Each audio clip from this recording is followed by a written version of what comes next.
Hello, everyone. Welcome to an VNture Podcast, a podcast about the wonderful world of visual novels, brought to you by your host, Taros113, and the co-host, MR. Today's episode is going to be about good old backlogs. All the stuff that we swear we're going to read one day, but can never get around to doing because there's just too much other good stuff along the way. It's a universal constant to pretty much every VN reader that we're flooded with too much good stuff. So, MR, I wanted to ask you, how do you grow your backlog? How do you find the things that you just keep adding onto the pile? I suffer with an affliction, and probably I would need to visit the doctor to recommend me a kick stopper, because I had a phase of kick starting a lot of things. And it started very innocently. I was browsing for Kickstarter. I was informed, be it Twitter or maybe sometimes via mail even. A new project soon will start. Okay, let's add it to observing. Then project launches. I'll read the synopsis. Oh, I like it. Sounds interesting. Let's back it. And it accumulated. Such a way. A few times I backed here and there, and time went on. Some of those were delivered, some of those were in perpetuity delayed, but time came and they started to release all of those titles, and my backlog very, very quickly swelled. There was a period of releases, one of which, for example, was Muevloof. When they were finishing their Kickstarter of translation process, they released a lot, and I mean a lot of content. And I don't really like reading partially. So I didn't read the first part before they released the second part, that being original Muevloof. No, understandable. I like to read, if possible, the entirety. And I know that alternative was soon, in relative terms, to follow the original Muevloof, so I waited for the full release before I jumped in. But when it released, that was quite an ordeal to read all of that. Not mentioning even all of those side spin-offs that I also did read. So it was Photon Melodies and Photon Flowers. Yeah, I was waiting for all of that to finally sink into Muevloof, and what a adventure it was. Yeah. So. Yeah, same here. Whenever there's like a series of stuff, I really hate finishing like the first work of it, and I have to wait for a sequel, and I'm just waiting months and months or years and years. I much prefer everything to be available at once, so that I can take it at my own pace, you know? Exactly. Like how I can read Muevloof Extra, then go on to Unlimited, and then I don't have to wait around. It's just right there. Whenever I want to get to it, I can start reading Muevloof Alternative, you know? Yeah. Sometimes it's just unrealistic if series are long enough. And I guess my main example always being the Run series. Because it spans 10 mainline games. So that's insane to wait for the full release of the entire anthology. But on the other hand, I did wait for the entire trilogy of Grisaya to end before I started. So sometimes I have the patience to wait for the entire series to not dwell between the titles, and sometimes I don't. I mean, another example of mine is Necopara.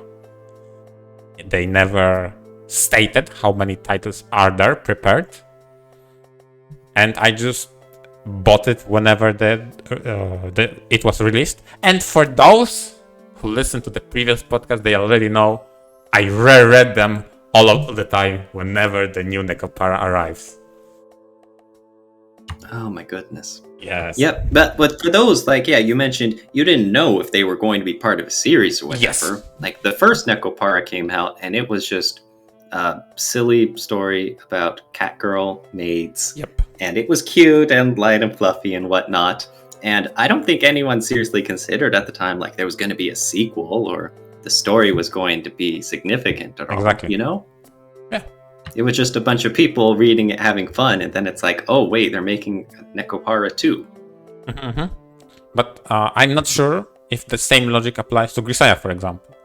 I know a lot of people consider first title in the series to be the conclusive one, because you definitely can read it like that. But then again, you have a sequel and then an ending to the trilogy. And whether or not they were planned, or, I mean, from the get-go, or were they funded by the success of the first, I do not know. I think they had it planned, because in my opinion, at the very least, the story has a nice conclusion and it's very cohesive. And that's a divisive topic, I know. Some people did not believe so. Fair enough. So I waited for the entire series before thinking into it. And in a weird twist of events, yes, that also bloated my backlog. Because I did probably should mention it before we go further. I mean, it pertains a little bit to the Kickstarter of how I did fund before I get the visual novels. I have very similar approach when it comes to storefronts.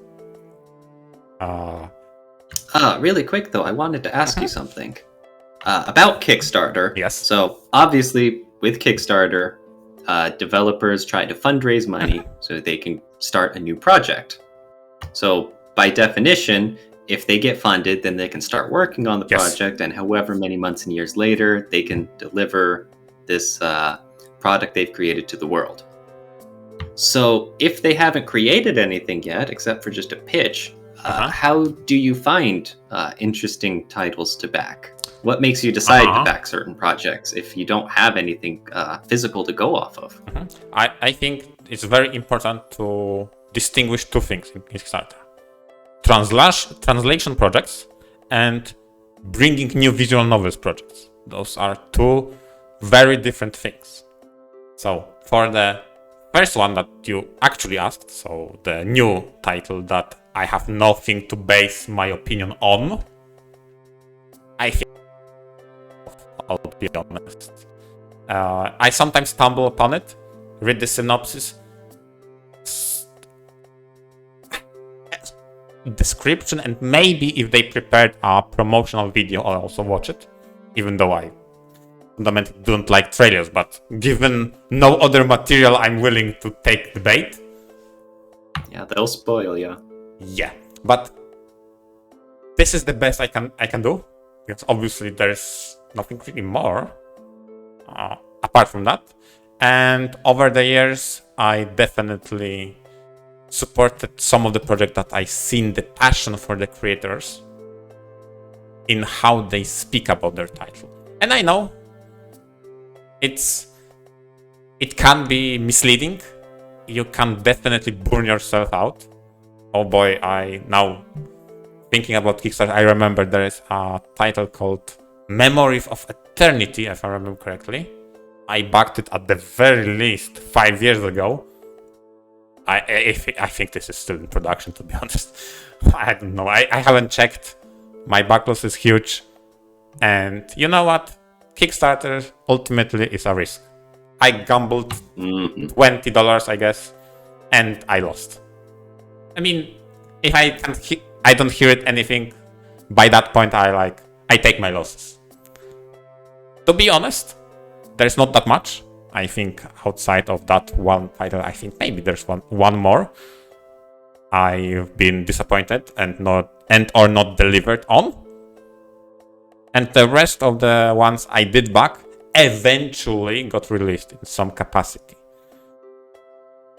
So at the very least, I had a good luck with Kickstarter, even though there are definitely some horror stories of people waiting ungodly amounts of time to hear back from the creators. Yep. You're every time you put money into these, you're basically an investor. Yes. Into a dev team, hoping that they'll succeed on their project. And there's many times that they don't. Yeah. Or even worse, there's many times, especially in the visual novel sphere, where it's just years of radio silence and you don't know. Maybe they're still going, maybe they're not. Maybe they go out of business. Yeah, it did happen with Soul Press, and that's the one I backed quite a lot of. I don't remember how much precisely, but over $100. And yeah, I failed on that. I considered that a risk and me losing. Too bad. But despite that, I have so many positive experiences with titles from Kickstarter. Sometimes I just need to take my losses, okay? And remember that, for example, I really enjoyed Necopara and how they delivered on their OVA project. They funded anime via Kickstarter, and that was phenomenal. I mean, it's phenomenal in terms of Kickstarter project handled, because the quality is like, we can debate. I liked it anyway, but the most important part is that they delivered on all the deadlines. There was no delays, and if there were any, I don't remember if there were, they communicated very openly with all of that, so huge props to them for that. And speaking about huge wins, Venus Blood. Like, I have no words. That series, Kickstarter success is resounding. It reignited my trust in them, and I'll be definitely backing all their projects coming forward. Because for the longest time, after a lot of scandals, the Kickstarter scene dwindled until the Venus Blood guys from Ninetales, I think this is called, the company. They came up with the translation project. I backed it up, the first one. It was a resounding success. And since that, I'm backing all their projects. They just, not only, in my opinion, deliver, but consistently over-deliver on everything. And they set a precedence I have not encountered yet in translation projects. They fund new content for the game you're translating. So that's something very unique.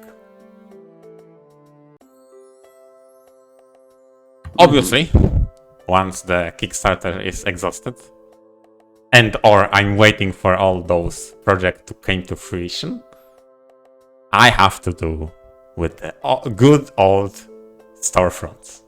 So, of which, in the recent years, I have to say, we have quite a nice collection of. Because going back around 5 to 10 years ago, oh boy, was it hard to buy a visual novel. But nowadays, you have plenty of choice. Plenty of choice, be it Manga Gamer, being Just, being Denpasofts. Yeah, there is a lot for all different folk. And on that end, probably very, very poor decision on my part, or maybe admirable one. It's for you to judge. I buy way more than I read. I oftentimes buy on the premiere, on the day of premiere, and then it goes to the backlog. Oh dear. You gotta wait for sales, man. I think my approach is that I really like visual novels. I want to support them, and if I see what I like, I buy them immediately. Full support from me. And I know Steam has plenty of sales. Could wait for sale. I get that. I don't recommend my own approach, but I still do support developers day one. Especially on titles I really look forward to. But sometimes for the newcomers, I also buy day one. And then it all just adds to your backlog. Exactly. I buy day one. See you next year. I'll maybe start reading you. It happens so many times. With the record being Love Cubed. It's a title from Neko Work Age. It's a sister company to the ones Neko Work S, the creators of Necopara. I think it's 3 years in backlog and it's still going. Oh boy. Eventually, I promise eventually I'll read it, okay? Eventually. Yep, that's how it always goes. You mentioned the different storefronts. Yes. And Steam is still the biggest one, of course. Yes. And like you said, 5 to 10 years ago, it would have been a fantasy trying to imagine all the titles available on Steam nowadays that weren't available before. I remember Umineko getting onto Steam was a massive victory. Yep. That was just one title, and now we're here and we've got all sorts of stuff. Steam still has very strange and nonsensical reasons for rejecting titles. Yeah. And that's its own topic. Exactly. But the good news is that there's plenty of other major storefronts that are able to carry it now. Like you mentioned, Jast, Manga Gamer, there's a GOG, and Jorin available now too. And they don't have the reach that Steam does, Sadly. of course. But to anyone who's interested in these titles and wants to buy them, there's easily accessible places to get them. Yeah. And I think, like you mentioned with buying them, some people buy them like day one, some people wait for sales like me. The good news is that, at the very least, adding on to your backlog like this does support the developers in the meantime. Even if you don't get around to reading that title you've been looking forward to for 3 years, at least you still supported them. Yeah. And at least the option's there whenever you want to read it, Exactly. You know what? It's nice that you brought up GOG, because I completely forgot that my homeland finally on GOG they accepted VNs without, how can I say it? External patching. Because that was very popular for a long time.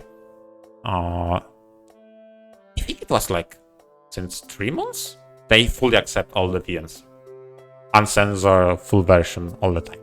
Because before, I think they had crack at VNs, but they were always the all ages version, and you had to find some sort of content restoring patch. But now, they just accept the VNs. Go for it, full force. Yeah. That's always nice. Yeah, as for me, whenever I can, I avoid Steam. That's my approach right now. Whenever I just can, no. I know Steam is very hard to fight. I still use Steam for all the games that are not VNs. I still think it's fine for that. But when it comes to VNs, I really hope for the others to thrive and to have some alternatives, because their policy about what's allowed and not is just unacceptable to me. I just don't like it. So I support Denpa and Manga Gamer. They are good storefronts. Whenever I can, I just avoid Steam. And I know that for the Kickstarter, it's very popular to give Steam keys. So probably I have the most VNs from Kickstarter on Steam because of the ease of use for keys. Although Just is not slacking on it, so I have all my Venus blood on Just. They are good about that. Oh yeah. Speaking of all the titles that you've got in your backlog and stuff. Yep. Are there any ones so I know you mentioned you like to back certain projects on Kickstarter that you find interesting. What are some specific ones you like or that have been added onto your to-read list? It's from Kickstarter? Or anything in particular. Just how you add on to your backlog. A lot of the times I look for something similar to what I already read. And when I had a phase of Kickstarter, I obviously was going through the word of mouth and comparing that specific synopsis to something I experienced. Is it comparable? Is it something I would enjoy? Like I mentioned before, do I feel passion emanating from that developer or translation project? It's all subjective, I know. I tried my best, sometimes get burned. To this day, I have some of the Kickstarter that were already delivered, but I still didn't have time to get onto it I think it was like Clockwork Leylines. I think it's finally finished and I still have it in backlog. It was from Kickstarter.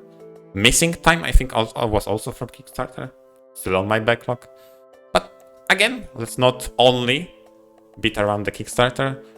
When I had my Necopara awakening, I was looking forward to maybe there are more cat girls on VNture. So I was looking around and I found a very, how can I say? I think it was their first project. It was Karakara. It had a very similar idea. It was about the cat girl. How can I best describe it? The concept and what the draw of the image is the anime girls with cat girls, cat girl Earth. Holy shit, I'm messing that up hard. But the art style was similar to Necopara and what they went with, even if in lore of the game and how the story progressed, they're not necessarily cat girls, but they have the appearance of what you could assume is. They had very different races and mutations because they, despite cutesiness and that being appeal comparable to Necopara, they twisted the formula to something more interesting, and that's how I approached it as a, fluffy, comfortable VN, and what I get was something I truly did not expect to pull me as it did. And you liked it? Yes, I definitely liked it.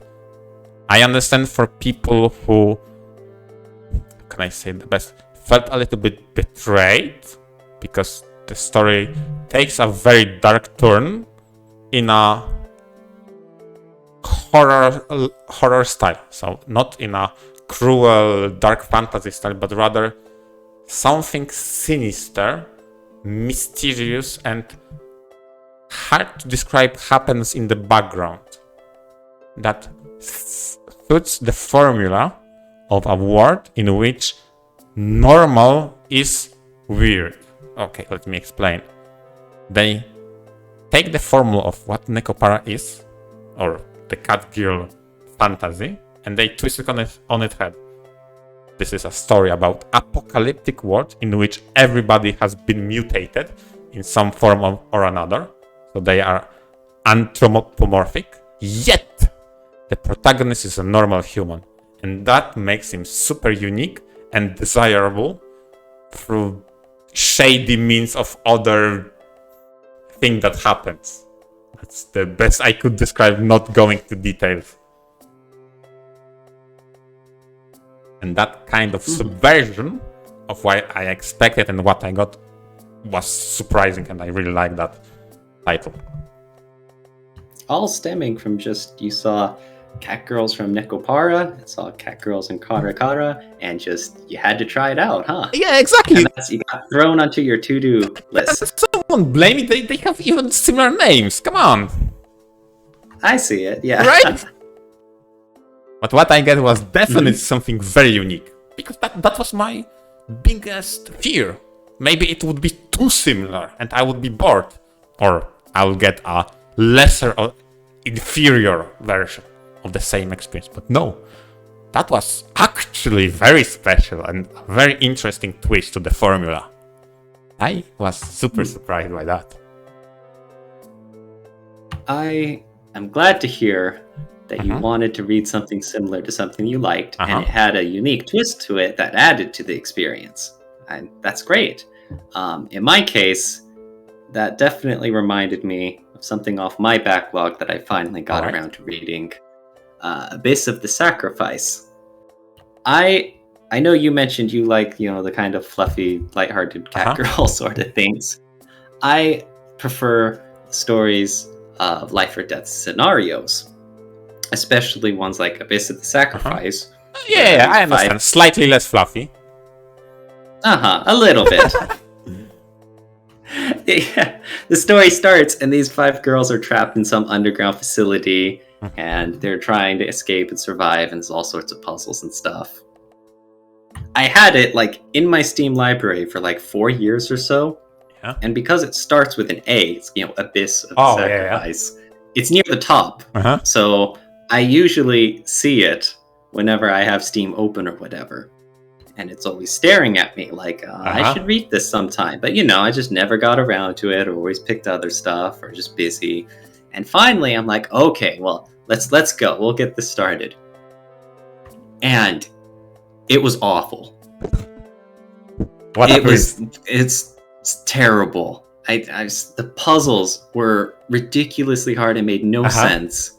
Either solving them, nor why they even existed in this underground facility anyways. I'm like, why do I have to shuffle these blocks around to operate a fire escape ladder? This is ridiculous. The story was fragmented as heck, and I didn't understand anything that was going on, and it was hours, and I just gave up. I know, so it's, if anything, that made it worse because it was sitting on my backlog the whole time, and I was anticipating it. Like, wow, I bet this is going to be something similar to the stuff I like. And now it's still at the top of my Steam list, and I still see it regularly, and I'm like, It's funny that you brought the idea of, how can I say it, visibility, because that's what you have said. Is because it's A, it's on top, and if you sort alphabetically, it still pains you to see. And before you read it, it pained you to finally getting around to reading it. I have a very similar approach, and remember, I tend to avoid Steam, so I had to find something that could encompass all of those storefronts, not only Steam. So I just settled down. Okay, I have my system. I'll pick a game title, and I'll put a desktop shortcut to it on the middle of my desktop. And 3 years ago, I put a shortcut to Love Cubed, and it's still there. Every single time I see it, every single day, I'm like, eventually. That's even worse. Why are you doing that to yourself? The whole point, I'm assuming the whole point you do that is to put like a post-it note right there reminding you, hey, you should totally read this. Yep. It's going to be cool. You like it. Exactly. And you just ignore it. Oh, no. Yeah, because... for example, Kickstarter finished, Venus Blood International has been released. Okay, so I put it below that, so it's closer to my cursor, so it's the first one. So the Love Cube stays higher on the desktop, so it's farther away. Oh dear. Well, that's how it always is with backlogs, though. Yep. That's the whole reason they exist, is because...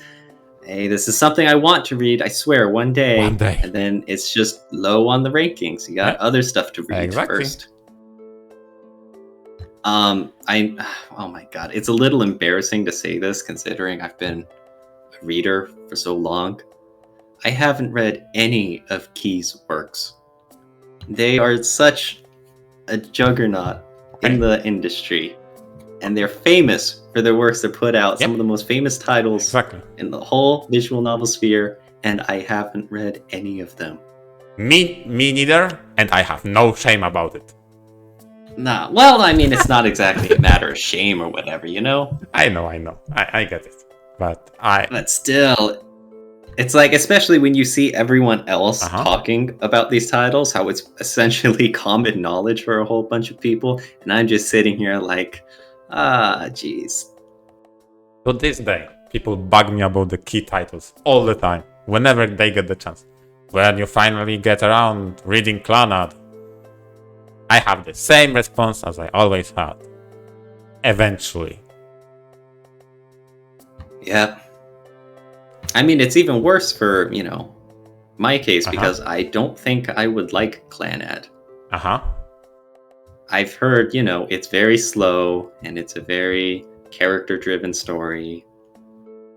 And also, not that I'm opposed to that or anything, but like I said, I do prefer more action or thriller style stories, especially in visual novels. And then so there's a classic right here that I really should be reading, but I don't know. Part of what puts me off is that I'm going to read it and I'm going to put all those hours into, a classic like that, and then I'm just not going to enjoy it. And those were different times when there was less choice, so everybody had it, and we were too late. We were too late. Too many choices right now. Sorry. Eventually, that's all I have to say. Eventually.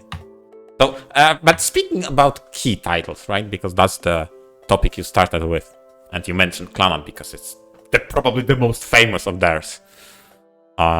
Since you are determined to be sooner than later, do you have a plan? Do you have another title, or are you just going to tackle Clannad? Honestly, I'm still debating if I should just jump headfirst straight into the key magic with Clannad. Other people have recommended Rewrite. Because apparently that's a slightly more action-y oriented one, variety. But I am aware that kind of has problems of its own. Sure. And again, I don't really know how faithful it is to go to a more modernized work of theirs instead of going straight to their heart with a classic like Clannad. Like you said, you say eventually you'll get around to Clannad. Do you have any specific time frame? It could be tomorrow. It could be 5 years from now. Something in between. Yeah. No way. I mean, I have so low, I wouldn't say pressure, incentive or pull towards Clannad. I cannot say this month or anything. For example, I tend to look around for interesting concept for gameplay in VNs. Clannad doesn't fit that really. Maybe something that I read a lot, meaning I read a lot of dark fantasy kind of stuff. Clannad doesn't fit that. And it goes on and on again. I like series that have a very long time to develop and probably sequels in it. And I don't think Clannad does that, really. Although, from what I heard, it's a very long itself. So fair enough on that front. But it's more about routes, if I remember correctly, rather than overarching story across different sequels. So it just loses to so many other things I see and I want to play. For example, I went in anime watching Data Life, and I liked that very much so. And I decided, let's check the source material. And that's probably one of the first light novels I read. And I fell in love with that light novel. Reading that, all the completion, because it's a finished series, I saw visual novels. I like those. And they release a visual novel set in Data Life universe as a expanded universe kind of project. Immediately in the backlog. Day one. My pull, I'm hooked. I have a pull. I have all the incentive to play as soon as it releases. Clannad doesn't have that. Or other classics I don't really know about. That being said, some of those definitely had a impact when I tried going back to try it. So maybe Clannad will work for me, maybe. I don't know.